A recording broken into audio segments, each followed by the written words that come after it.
Welcome to Tribal Wolf TV. This episode in this series we'll be doing a Gundam model, a real grade model, one of their newer ones. This is the Sinanju. This is one of my favorite of the Zeon mobile suits, or Neo Zeon, the new Zeon. I love this kit. We're going to unbox it here real quick and we'll take a look at what all's in here as far as runners go. And as we go through here, I'll show you a few little things to keep an eye out for when you're working on a model like this. And especially if you've never done a real grade before, there are some little things that you want to keep an eye out as you're working on them, and things that you can do to make things a little bit easier on yourself. So let's go ahead and pop open this box here. And I have already gone through and taken all the runners out of the plastic because that just is horrible when you're trying to do a recording with the microphone sitting right next to it. So you've got the manual and sticker sheet. These are wonderful clear stickers with white print. There are some metal stickers here. These go on typically on the frame. I'm not sure exactly where these go yet.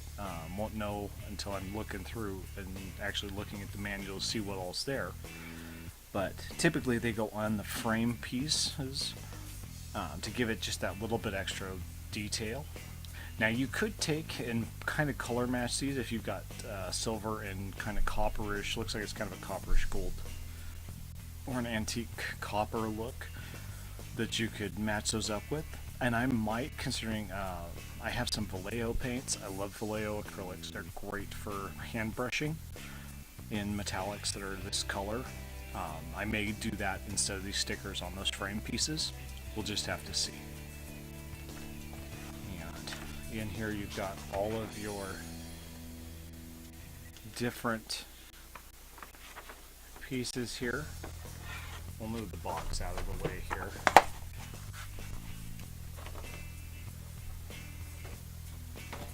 And get this to focus a little bit better, maybe. Possibly.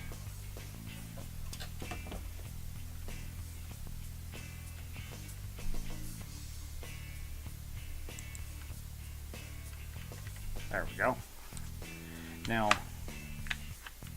this does kind of go through their engineering, and their instructions on these kits are incredible. They're so easy. There is no English written on this kit in any of the instructions. This is old enough. Now the newer models and the newer kits, most of the manuals have both English and Japanese in them, which makes it a lot easier to assemble. But these older kits, even without that, these pictures and markings are so wonderfully done that it's really easy to figure out how things go. And they keep it divided, and they let you know if you're building a 1 or 2, so like times 2. And through here they'll let you know if you've got stickers that you need to put on those frame pieces. So yeah, it looks like there's a couple stickers there, 11 and 12 off of that sheet. And they break it down wonderfully. And then on the back, one of my favorite things is back here on the back, they have this wonderful color of your color guide down here at the bottom if you actually did want to paint it. I don't usually paint these kits because they usually look so good without it. They give you the colors because they do come with this little 1/144 scale figure for these guys. Tiny little thing, very, very hard to paint. You have to be very, very skilled to do. I am not skilled enough to paint them, so I don't usually paint them. I still have a couple of them from previous kits that I've done. But they also give you both pictures as well as an illustration as to where all of these stickers go and where they're supposed to go.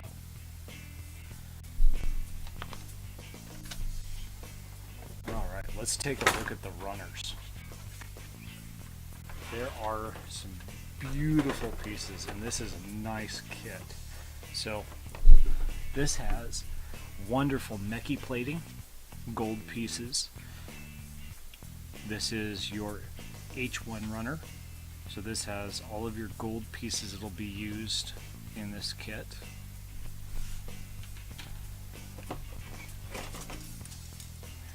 You've got the D runners, 2 of these. This is a nice, and what I love is this is a really high gloss shiny red. So this is going to look really good even without a clear coat. I will most likely go through and do a nice clear coat on this though, just to make it look that much better.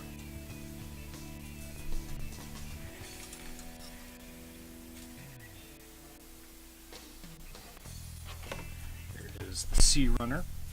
Again, more of that red. These are more of the leg parts, the shield, head pieces. Looks like some of the skirt pieces and armor on all the armor pieces.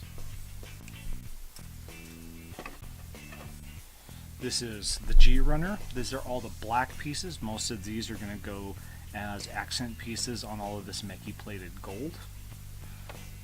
And it's a little more of like a semi-gloss black, so it's not as shiny as the red. So it makes a nice contrast.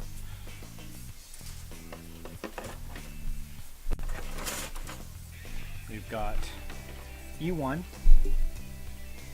which is some of the frame pieces.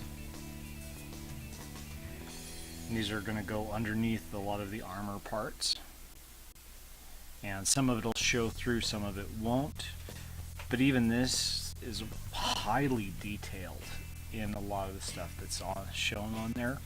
A lot of little details that if you really wanted to go through and weather one of these kits, you could do a lot with it. Here's F1. This is more frame parts and the hands. These fixed pose hands that they include with all of these kits.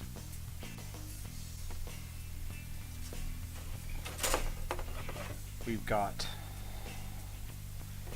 this is the A runner,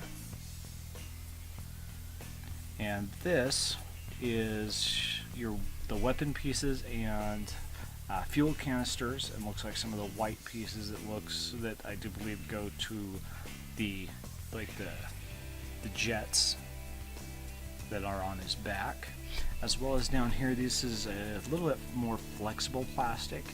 These are all the hoses and things that you see exposed, so they're a little bit softer so that they flex a little bit more for posing. And then one little clear piece here, and that's this one right here. Is kind of a green color, kind of a translucent green. That's for the mono eye. We've got the J runners. These are effect pieces, clear plastic. These are, I mean, you see these all the time in the Gundam kits, and they're just great little pieces that just add that little bit extra for like the beam sabers or some of the energy blade weapons.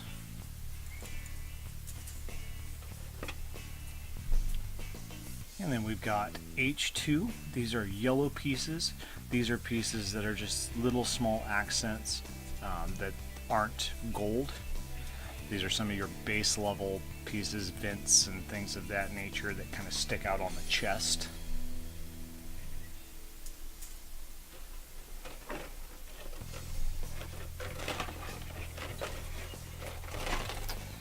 And then we've got F2 and E2. These are basically just partial duplicates of the E1 and F1 runners. As you can see, there's this little spot here where the other half of it would go out. These ones here are the only ones that you actually need duplicates for. These are the additional under pieces for the frame for the legs and the arms. Then there's this beautiful like satin silver plastic. These are some of the under pieces for the legs. Some jets that go on the side of the legs, some of the feet parts, and yeah, pieces that go in the feet. And I do believe some that go into the shoulder, but I'm not completely sure. We'll see when we get to putting that part together. And then this is one of the biggest pieces of engineering that I love about these kits. This is the actual frame. So these, it's kind of hard to tell on this kit, but these are molded in 2 different colors of plastic. And they're done that way because the joints are all molded into it. So everything moves around on these.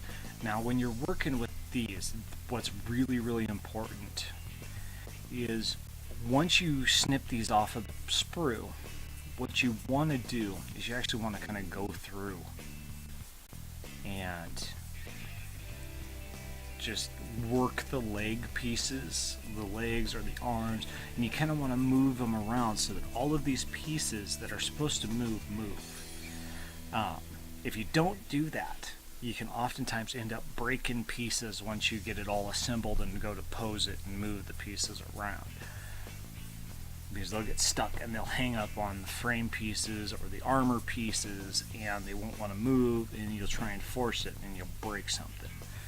Now this plastic is a little bit softer than like the armor pieces or the gold plated pieces, but all of this is built as 2 different colors, and all the joints are actually all molded in here. So this is all done in 1 injection mold, but 2 different colors with all of the joints. This is just incredible as far as the engineering that goes into these goes. That's one of my biggest reasons why I love these kits.